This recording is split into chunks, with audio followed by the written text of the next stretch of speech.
Hello, Donna here. Welcome to my channel, Transcending Trauma, Speaking to Solutions, or Speaking to Solutions for Transcending Trauma.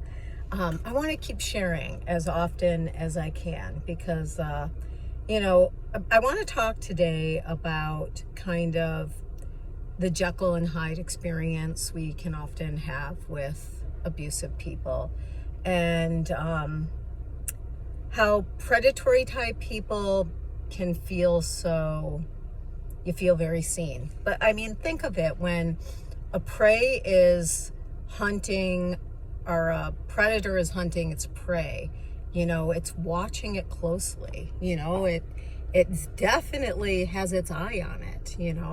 I'm sorry, I see, like, I'm in the car, a flash of light. I'm like a cat distracted by the light.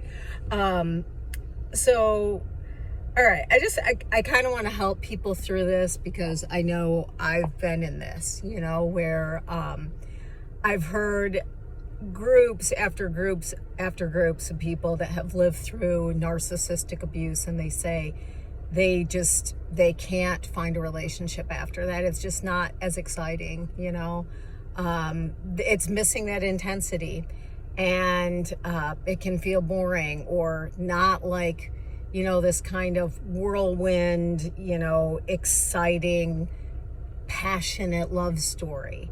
But I want to help you kind of get through that, because I've been there and I've been stuck in those thoughts before.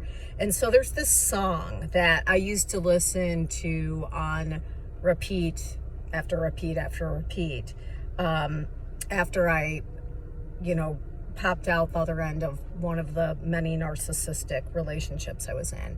And yes, many, because we get conditioned for it. That's the thing, like, if you grow up, we internalize things. It's monkey see, monkey do. And if we grow up learning to set aside our needs, if we grew up with either abusive, neglectful, even traumatized parents that couldn't really meet our emotional needs, we learn to stuff those down. And everyone has emotional needs. It doesn't make you needy or clingy or any of those things. It's human nature.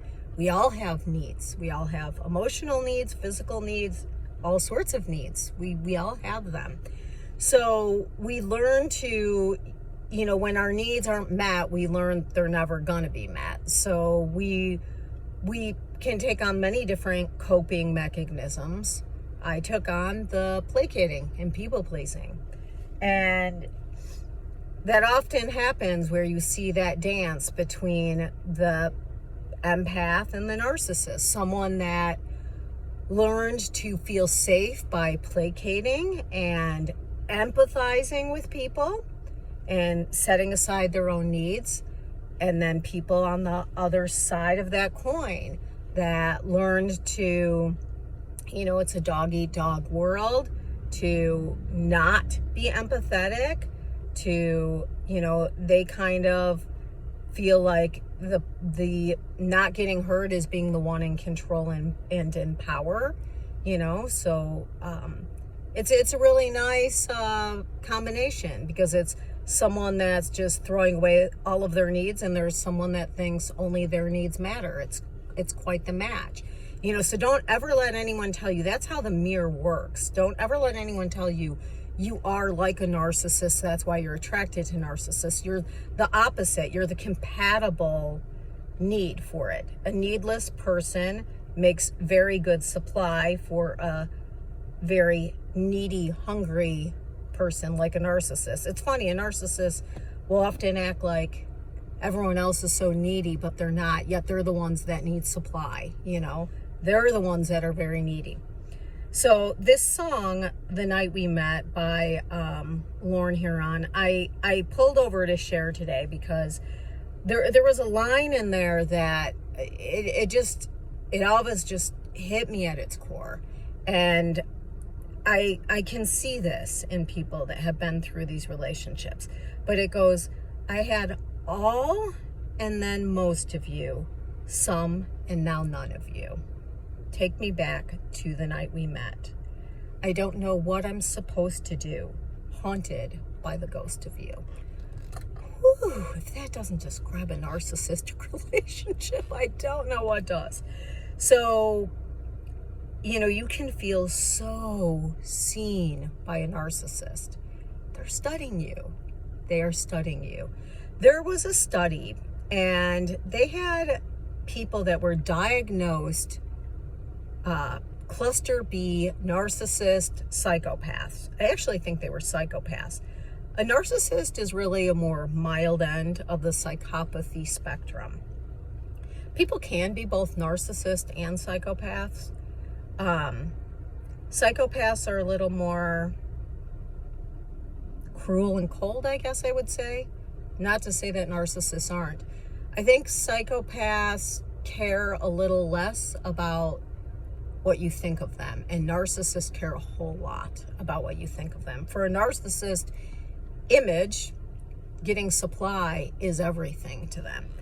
But so they had all these people, and they had them rate who was the most dateable, and they didn't know who these people were, and so they had people that were not diagnosed psychopath, narcissistic, and people that were, and the psychopath, narcissistic won hands down. Everyone wanted to date them. They didn't know they had those traits, but why would everyone want to date them? They are charming. They're charming. They know how to suck someone in. They know how to suck someone in.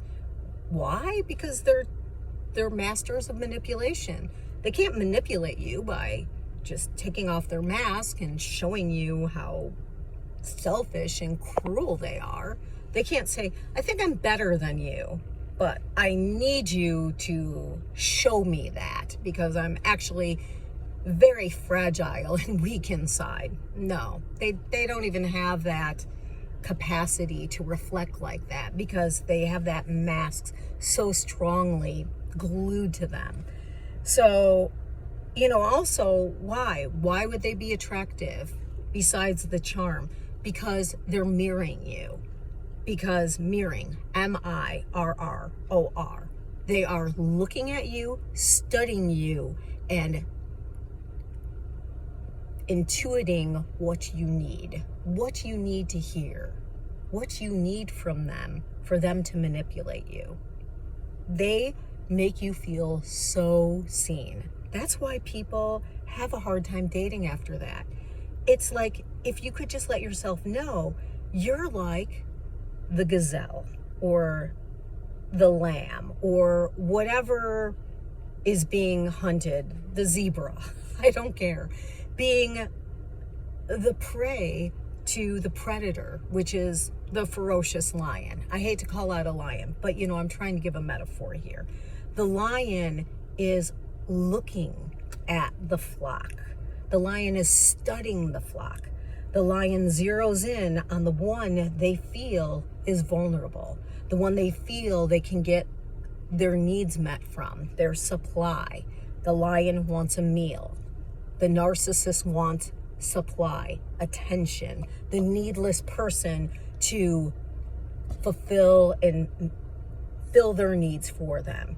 Oh my gosh, was I a fool for so many narcissists? The things I would do, I can't even believe the things I would do. I remember this one that I dated when I was younger. I would just go and I would clean his whole car for him. Like, no, it's okay. I don't mind. I'm cleaning mine. I'll clean yours. And maybe that sounds nice. But no, it was like there was no reciprocity. And he would just sit there with his friends and be like, look at that. Look at that. Look what I got. Someone just doing everything for me. People pleasing to the max. Like, so they know. They're watching.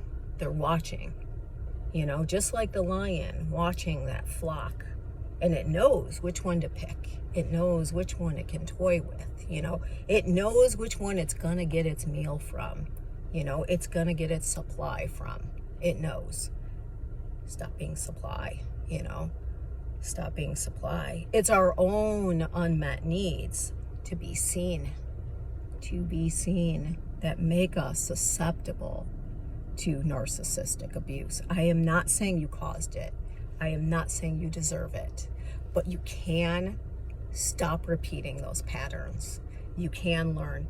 You know what you fell in love with? I know you've heard this before, but I want to really explain it to you. You fell in love with yourself. They were mirroring you. They were showing you your deepest desires. Those desires had nothing to do with them and their ability to meet them.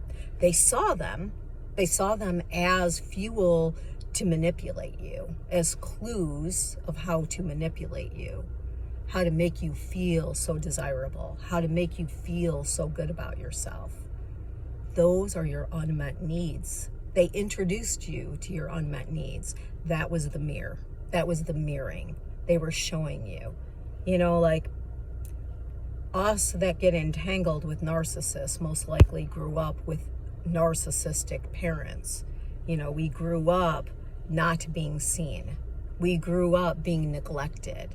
And when a narcissist comes into the picture, you will feel seen. You will feel alive. You will feel loved. Say hello to your unmet needs. They aren't the narcissist. That's not who you're in love with. I will hear women say, he did this, he took all my money, he slept with my sister, he slept with my best friend, he beat me up, but I love him. What? These women aren't stupid. They aren't stupid. Why they love him is, at some point, he made them feel seen like they've never felt it before. Because again, a predator studies the prey. They look at you so deeply, deeper than you were ever willing to look at yourself. They are holding up a big ass, gigantic mirror for you of your unmet needs. That's who you fell in love with. All of those needs that went unfulfilled. That is what you fell in love with. Meet those needs. Meet those needs for yourself. It has nothing to do with this person. This person just showed you what you are missing from your life. That last narcissist that this song played on repeat for me, I had all, and then most of you, some, and now none of you. Take me back to the night we met. I don't know what I'm supposed to do, haunted by the ghost of you. I'm going to tell you what to do with that ghost that haunts you. Let that ghost dissipate. Learn from what that person showed you is missing in your life, and go get that. Go give yourself that. You're not going to get it from a predator. They're just going to use it to toy with you, to use you for supply, to eat you, to manipulate you. But to have those needs truly met, you have to first realize you need them. You have them. You have those needs. And then go meet them. All right, I'll end there. Peace out. Meet your needs. Admit you have them. Doesn't make anything wrong with you. Those are fears from childhood that told you you had to stay needless in order to stay safe. Have needs. You're allowed. Go meet them. All right, peace out.